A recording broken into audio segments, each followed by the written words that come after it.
जय हिंद दोस्तों। बारिश का मौसम आ गया है। बारिश के मौसम आने के साथ साथ हमें आसमान पे जब भी आसमान साफ होता है हमें अलग अलग रंग के सतरंगी इंद्रधनुष दिखाई देते हैं। कभी एक इंद्रधनुष दिखाई देता है तो कभी आसमान में हमें एक के ऊपर एक दो इंद्रधनुष कुछ इस प्रकार से दिखाई देते हैं, जो एक बहुत सुंदर नज़ारा प्रस्तुत करते हैं। प्रकृति की एक सबसे विचित्र घटना है। तो आज हम क्या करने वाले हैं, आज इंद्रधनुष बनता कैसे है, इसके पीछे क्या विज्ञान काम करता है, उसको हम लोग देखेंगे। यदि आप स्कूल में पढ़ते हैं तब भी आपके लिए ये काम आएगा।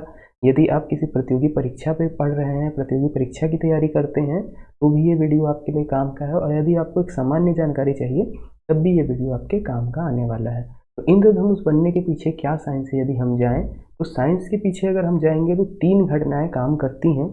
एक होता है प्रकाश का अपवर्तन, एक होता है प्रकाश का पूर्ण आंतरिक परावर्तन और एक होता है वर्ण विक्षेपण। तो अपवर्तन और पूर्ण आंतरिक परावर्तन ये छोटी सी चीज़ें हैं, सबको पता है क्या होती हैं।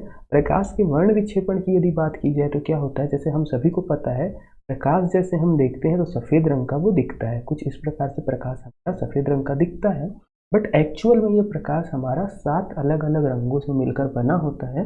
वो रंग कुछ इस प्रकार मिले होते हैं कि वो उसमें एक सफ़ेद रंग प्रोड्यूस करते हैं। तो जब भी इस प्रकाश की किरण को, सफ़ेद प्रकाश की किरण को किसी त्रिपार्श्व प्रिज्म से गुजारा जाता है।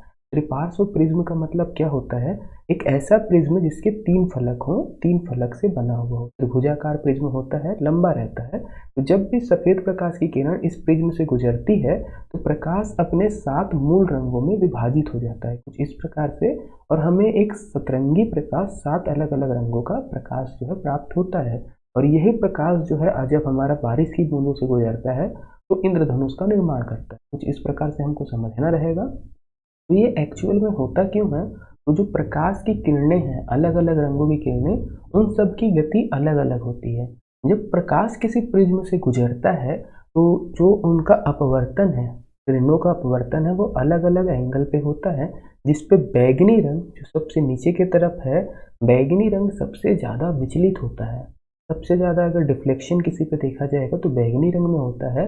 वहीं अगर बात की जाए अपेक्षाकृत लाल रंग की, तो सबसे कम डिफ्लेक्शन, डेविएशन या विचलन सबसे कम लाल कलर पे दिखता है। इसके कारण जो अलग अलग रंग है वो एक दूसरे से अलग हो जाते हैं, मिल नहीं पाते, और एक सतरंगी प्रकाश जो है हमको प्राप्त होता है।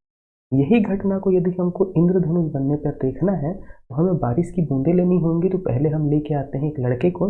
ये लड़के से आपको क्या समझना है कि बारिश जो हुई थी, बारिश हो गई है, अब वो लड़का बाहर हाथ दिखा के कर रहा है, बता रहा है कि बारिश अब खत्म हो गई। तो प्रकाश के लिए, इंद्रधनुष बनाने के लिए हमको दो चीज़ें जाननी होंगी।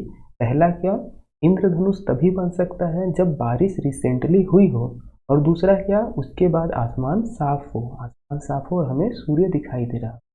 सूर्य जब हमारे पीछे रहेगा, सिर के पीछे रहेगा, तभी हमें इंद्रधनुष बनता हुआ दिखाई देगा। तो ये कंडीशंस हैं, बारिश हुई हो, आसमान उसके बाद साफ हो और सूरज हमारे सिर के ठीक पीछे हो, उसी समय हमें इंद्रधनुष दिखाई देगा। तो इंद्रधनुष देखने के लिए हम एक बूंद ले लेते हैं बारिश की।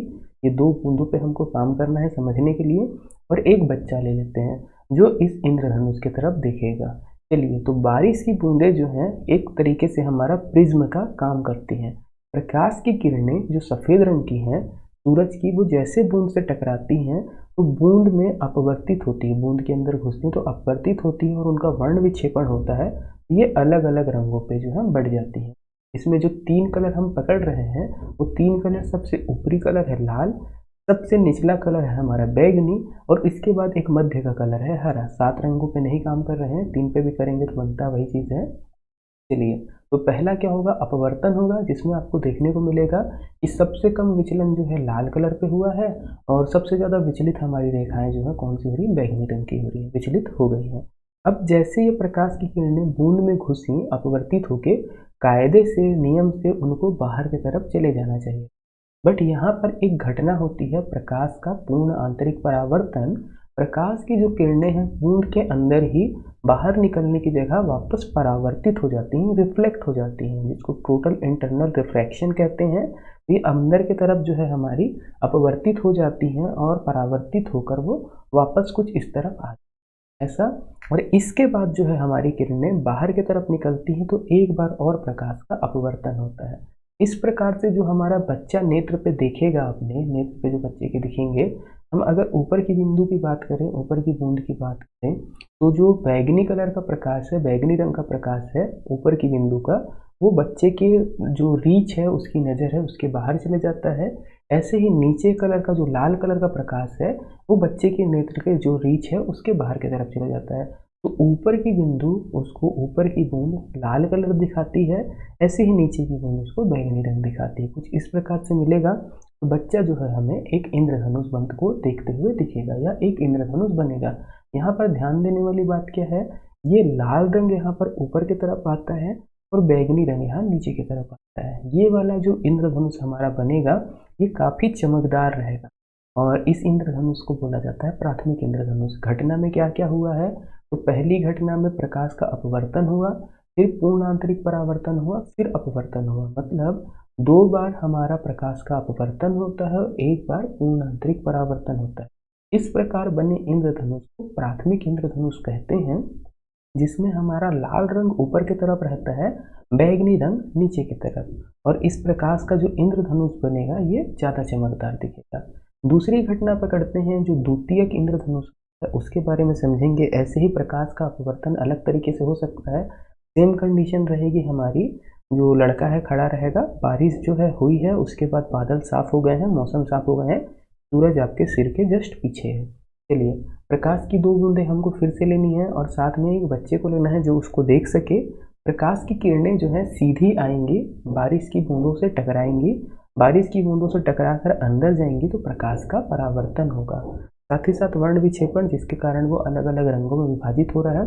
फिर जो नियम कहता है कि उसको बाहर की तरफ जाना चाहिए, प्रकाश की किरणों को बूंद से राइट साइड निकलना चाहिए था, बट जो बूंदें हैं वो पूर्ण आंतरिक परावर्तन कर देंगे प्रकाश का और प्रकाश अंदर की तरफ ही जो है परावर्तित हो जाएगा। कुछ इस प्रकार से फिर हमारी घटना क्या होगी, फिर बूंदों को ऊपर की तरफ जाना था, बट फिर जो है कोण उनका ज़्यादा हो जाता है क्रांतिक कोण के मान से, तो एक बार और प्रकाश का पूर्ण आंतरिक परावर्तन हो जाता है। कुछ इस प्रकार से हमारा और प्रकाश की किरणें कुछ ऐसे टकराकर बूंद के इस तरफ आती हैं।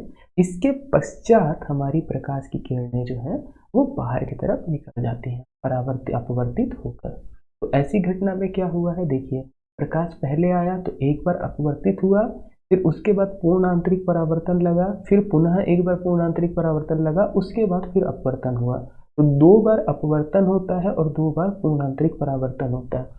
अब जो बच्चे की नज़र है, बच्चे की नज़र पे क्या है, जो ऊपर की बूंद है उसमें लाल रंग बच्चे की नज़र के बाहर की तरफ जा रहा है, उसके रीछ से बाहर जा रहा है।